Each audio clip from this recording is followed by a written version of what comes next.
ഇന്നത്തെ വീഡിയോ എനിക്ക് ആദ്യകാലങ്ങളിൽ PSC പഠിക്കുമ്പോൾ ഉണ്ടായിരുന്ന സ്ട്രഗിൾസും അതുപോലെ തന്നെ ഇപ്പോൾ ഉണ്ടായിട്ടുള്ള ഇമ്പ്രൂവ്മെൻറ്റും ഒക്കെയാണ്. വീഡിയോ അവസാനം വരെ കണ്ട് നിങ്ങൾക്ക് ഇങ്ങനെയൊക്കെ ഉണ്ടായിരുന്നോ എന്ന് കമൻറ്റ് ചെയ്യണേ.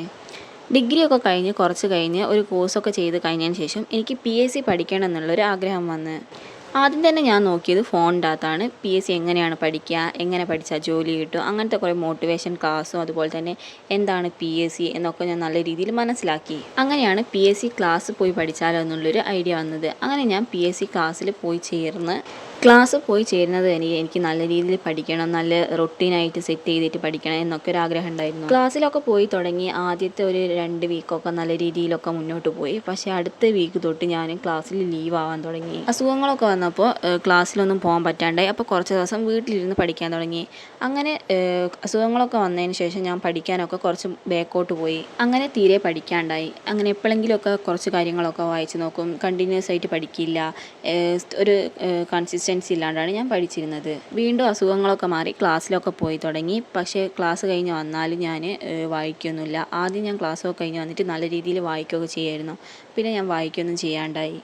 അങ്ങനെയാണ് ഒരു എക്സാം വന്നത്. ആ എക്സാമിന് ഞാൻ പോയി എഴുതി. നല്ല രീതിയിൽ തന്നെ എനിക്ക് മൈനസ് മാർക്ക് ഉണ്ടായിരുന്നു. അപ്പോൾ എനിക്ക് വീട്ടിൽ വന്ന് ഭയങ്കര വിഷമമായി. അപ്പോൾ ഞാൻ വിചാരിച്ചത് എങ്ങനെയെങ്കിലും നല്ല രീതിയിൽ പഠിക്കണം, വീണ്ടും ഒരു റൊട്ടീനൊക്കെ സെറ്റ് ചെയ്ത് ആ റൊട്ടീൻ്റെ അകത്തേക്ക് വന്നിട്ട് നല്ല രീതിയിൽ പഠിക്കണം എന്നൊരു തോട്ട് വന്ന്. നമ്മളൊരു റൊട്ടീനുള്ള സമയത്ത് നല്ല രീതിയിൽ പഠിച്ചിട്ട് ആ റൊട്ടീനൊക്കെ പോയിട്ട് വീണ്ടും പഠിക്കുകയൊന്നും ചെയ്യാണ്ട് വീണ്ടും ആ റൊട്ടീനിലേക്ക് കയറണമെന്നുണ്ടെങ്കിൽ ഭയങ്കര ടാസ്ക്കാണ്. അത് അനുഭവിച്ചിട്ടുള്ളവർക്ക് മനസ്സിലാവും ആ ടാസ്ക് എന്താണ് എങ്ങനെയാണെന്നൊക്കെ. നമ്മൾ റൊട്ടീനിലായിരുന്ന സമയത്ത് ചെയ്ത ഒരു കാര്യങ്ങളും പിന്നെ റൊട്ടീന് തെറ്റിയതിന് ശേഷം വീണ്ടും റൊട്ടീനിലേക്ക് കയറാമെന്ന് വിചാരിച്ചിട്ട് ചെയ്യുമ്പോൾ ഒരിക്കലും നടക്കില്ല. വീണ്ടും നമ്മൾ കുറേ വട്ടം നമ്മളിങ്ങനെ ട്രൈ ചെയ്തുകൊണ്ടേ നിൽക്കണം. ഞാൻ രാവിലെ എണീച്ച് വായിക്കുകയൊക്കെ ചെയ്യായിരുന്നു. പക്ഷേ എനിക്കത് വായിക്കാണ്ട് കുറേ ദിവസം നിന്ന് പിന്നെ അത് വായിക്കാൻ നോക്കുമ്പോൾ എനിക്ക് തീരെ പറ്റുന്നില്ലായിരുന്നു. ഞാൻ വീണ്ടും ശ്രമിച്ചുകൊണ്ടേ നിന്നു. രാവിലെ 5 മണിക്കൊന്നും എണീച്ച് വായിക്കാൻ പറ്റിയില്ലെങ്കിലും ഒരു 6 മണി 6:30 ഒക്കെ ആകുമ്പോൾ എണീച്ച് വായിക്കും. പിന്നെ ഓരോ ദിവസവും സമയം കൂട്ടി വരാൻ നോക്കി. അങ്ങനെയാണ് രാവിലെ എണീച്ച് വായിക്കാൻ തുടങ്ങിയിട്ടുള്ളത് ഇപ്പോഴും.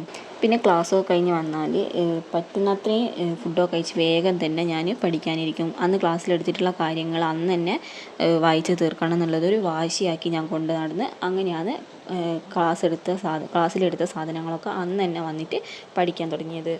ആദ്യം ഞാൻ ഡെയിലി 7 മണിക്ക് വൈകുന്നേരം 7 മണിക്ക് ഇരുന്ന് പഠിക്കുമായിരുന്നു. പിന്നെ ക്ലാസ്സിലൊന്നും പോകാണ്ടായി ഒരു മടിയൊക്കെ പിടിച്ചതിന് ശേഷം ഞാൻ 7 മണിക്കൊന്നും പഠിക്കാനിരിക്കില്ലായിരുന്നു. ഒരു 8 മണി 8:30 ഒക്കെ ആവും. പിന്നെ ഞാൻ വീണ്ടും അത് ട്രൈ ചെയ്ത് 7 മണിക്ക് ഇരിക്കണം എന്നുള്ളത് എനിക്കൊരു വാശിയായി മാറി.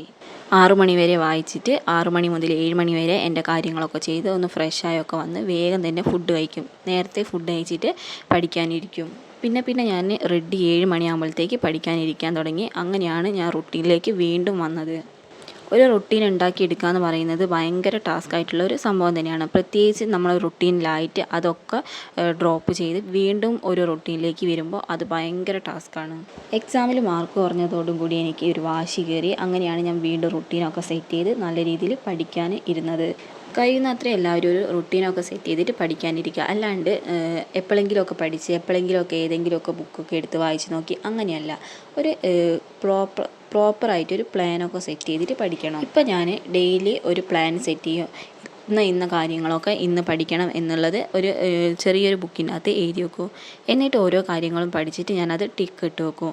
അങ്ങനെ ആകുമ്പോൾ എന്തൊക്കെ കാര്യങ്ങൾ ഇന്ന് പഠിച്ച് ബാക്കി എന്തൊക്കെയാണ് നാളെ പഠിക്കാനുള്ളതെന്നൊക്കെ നമുക്കൊരു ഐഡിയ കിട്ടും.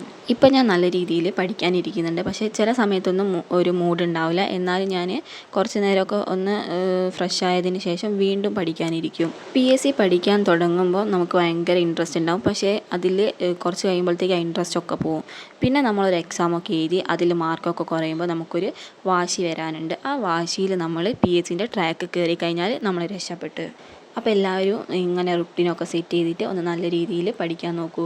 നമ്മുടെ PSCൻ്റെ ട്രാക്കിലേക്ക് കയറിയാൽ ഉറപ്പായിട്ട് നമുക്ക് നല്ല രീതിയിൽ പഠിക്കാൻ പറ്റും. ഇപ്പോൾ നമ്മളൊരു റുട്ടീനൊന്നും സെറ്റ് ചെയ്തിട്ട് പഠിക്കുന്നില്ല എന്നൊന്നും വിചാരിച്ചിട്ട് ആരും വിഷമിക്കൊന്നും വേണ്ട. നമുക്കൊരു സമയം എത്തിക്കഴിഞ്ഞാൽ നമ്മൾ എന്തായിട്ടും ഒരു റുട്ടീനൊക്കെ സെറ്റ് ചെയ്ത് ഒരു വാശിയോടെ പഠിക്കാൻ തുടങ്ങും.